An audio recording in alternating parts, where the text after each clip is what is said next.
Adopting a multi-influential approach in your diet and exercise habits can make it so much easier to achieve much better results and maintain those results as well. Because when we understand how fitness works on a fundamental level, we recognize it's not about carbs, it's not about sets and reps, it's not even about your diet or exercise plan. It's all about how well you can influence the three fundamental processes of fitness, because that's what's truly responsible for your results. You have the process of nutritional support, which is the balance between intake and expenditure. You have the process of physical conditioning, which is stimulus followed by adaptation. And then, of course, you have the process of motivation, which is all about your perceived cost to benefit ratio of the habits that you're engaging in.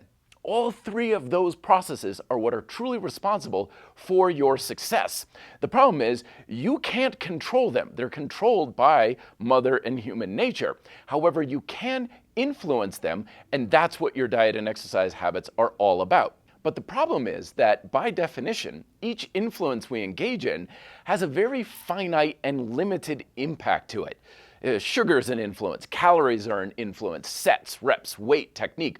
All these things are influences. So they will do something, and they can produce a favorable effect, but it's probably not going to be as much as you want. So what ends up happening much of the time is people are like, well, I tried the low sugar thing, and that didn't work so well, so they discard it. And they're like, okay, well, I'm trying to drink more water, and that didn't really work so well, so they discard that. Or when they're doing their workouts, they're all about volume or all about intensity. So they go from one singular influence to the other, and when it fails to produce the results they want, or it's too hard because it's a really large amount of work to maximize any influence, then they abandon it and just go to the next one.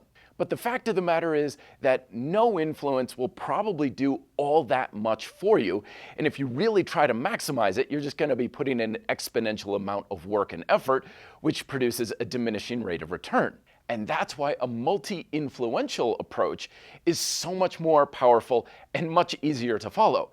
Because instead of putting all of your eggs in that one proverbial basket, you're collecting multiple influences over time, and collectively they all produce a much bigger result.